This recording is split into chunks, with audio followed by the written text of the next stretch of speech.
All right, welcome to 4-4 part one. I called it part one. I'm really not sure there's going to be a part two. Part two, well, in 4-4, there's a bunch of different ways of factoring. Greatest common factor, and factoring like we've done before with the X factor. That's great. In this one, it's got all sorts of fun stuff, including that. And then the other part that I could potentially show you is group factoring. I'm not going to show you group factoring. If you want to look on YouTube, go for it. I do not use group factoring. We have other methods of doing this. Sum and difference of cubes is really what I want to work on now. And we know difference of squares. Difference of squares is, well, first of all, difference means it's got to be subtracted. And squares means this has to be a perfect square and this has to be a perfect square. X times x, 7 times 7. 2y and 11. Sum and difference of cubes, obviously the sum and difference, or sum or difference, I guess you want to call it, doesn't care if this sign right here is add or subtract. And cubes means now this would need to be 7 times 7 times 7, or whatever it is. The good news is there's a pattern. Looks like this. It's one of these two. It can't be anything else. And every time you can get it down to something squared plus something squared, or sorry, I'm so sorry, something cubed plus something cubed, or something cubed minus something cubed, it's going to break down to either this in blue or this in green. Now, you only get one subtraction sign over here on the right.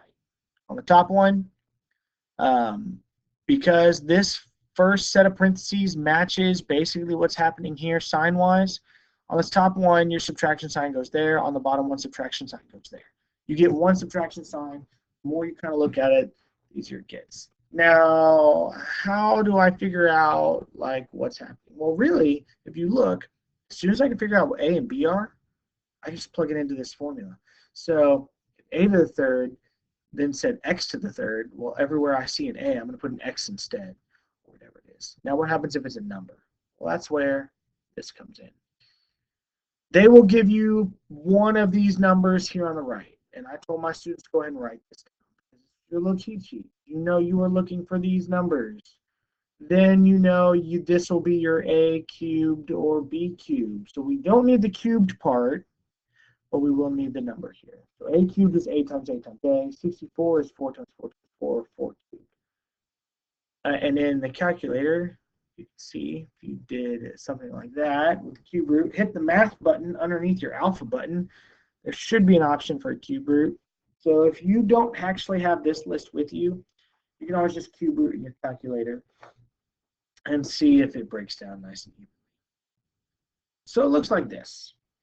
Step one, I said, just like the quadratic formula, we're going to write this every time. So is this sum or difference? Well, that means that plus sign means sum. Here it is from the other page. I wrote it again. I said, okay, so if I can figure out what A and B are, we're good. U to the third, and I don't really want you to think about it as this is the A and this is the B. Really, this is the first spot and this is the second spot. We just call it A and B. So what's sitting in the first spot? That would be something to the third. Well, if A just becomes U, then those are the same. What about B? Well, 125 on our list over here, so that's 5 to the third. So my B value is not going to be 125 because it's supposed to be B to the third power. What to the third power gets us to 125? Well, that's the 5. Once I have A and B, I can plug it in. The only thing I have to change is this guy right here. 5 squared becomes 25. Finding A and B is the hardest part. Plugging it in, simplifying, that's easy. So this one here, 2 to the third is 8. And that tripped up a bunch of my students because I said, what's A? Well, A is 8. A is not 8. If A was 8, sorry. If A was 8, then we'd be looking at 512. But we're not. We're looking at 8. 8 is 2 to the third power. So 2 goes there. And in our second spot, in our B value spot, is actually sitting in A, which is a little weird, but whatever. We plug in, the 2 squared becomes 4. Technically, we would switch it around in exponent order, I told my students, go ahead and leave it like this so I know exactly what you did. Now on this one, 128 and 2, neither one of those are over here on my list. I said, where's 128? And they're like 125. Oh, no, that's not 128. And 2 is definitely not on the list. So we had to pull out a greatest common factor. You can see we divide both of them by 2, and that becomes 64 and 1. Well, 1 is definitely on our list, and 64, as you can see, is 4 to the third power. So we do everything in red, like we normally would.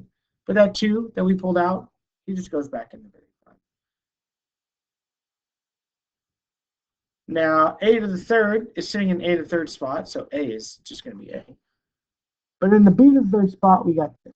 Well, I see a b, but there's 8. 8 becomes 2. There's 2b times 2b times 2b. 2 times 2 times 2 is 8. B times b times b is 3. Or b to the third, sorry. So in this spot, we actually got to put a 2b. So it makes it a little bit interesting.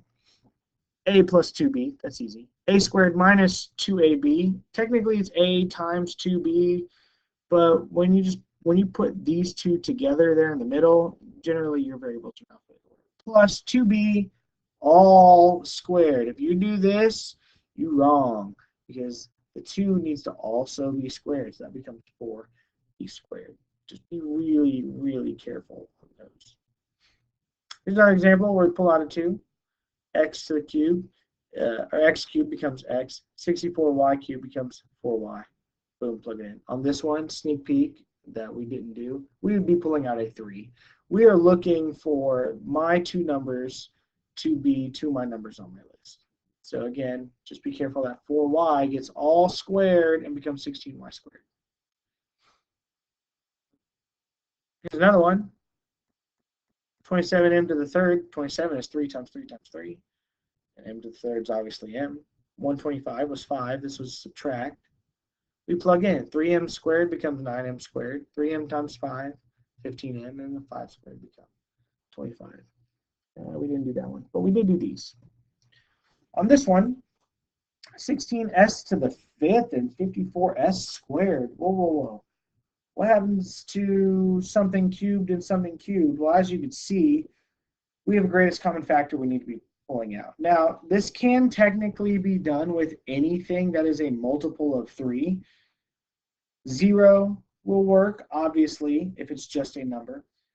Exponents of 0, 3, 6, 9, 12, 15, 18, blah, blah, blah, blah, blah, so on and so forth, will all work. So we are trying to get these to then say a exponent of one of our multiples of 3 or 0. So we just take 2 out from both of them, and if we distribute, then we get back to where we were. Well, since we were taking stuff out, we went ahead and divided both by 2 because 8 became 2, 27 became 3. Do it all out. Don't forget to square everything.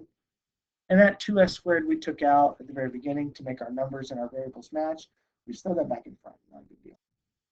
Now this one, sorry for I had to write this on the computer. That's why this is here because I'm not plugged into my smartboard because it's 9:30 at night and I'm at home and it's a Sunday. None of the ones we had a negative in front. This one, you don't want to jump ahead and go, oh, yeah, that's blah, blah, blah.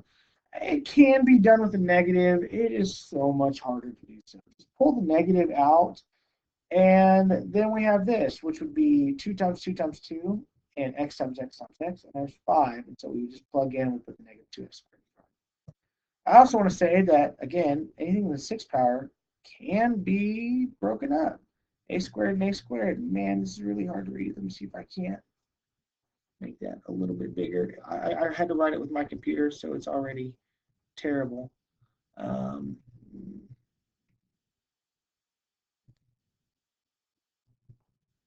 a little bit smaller. There we go.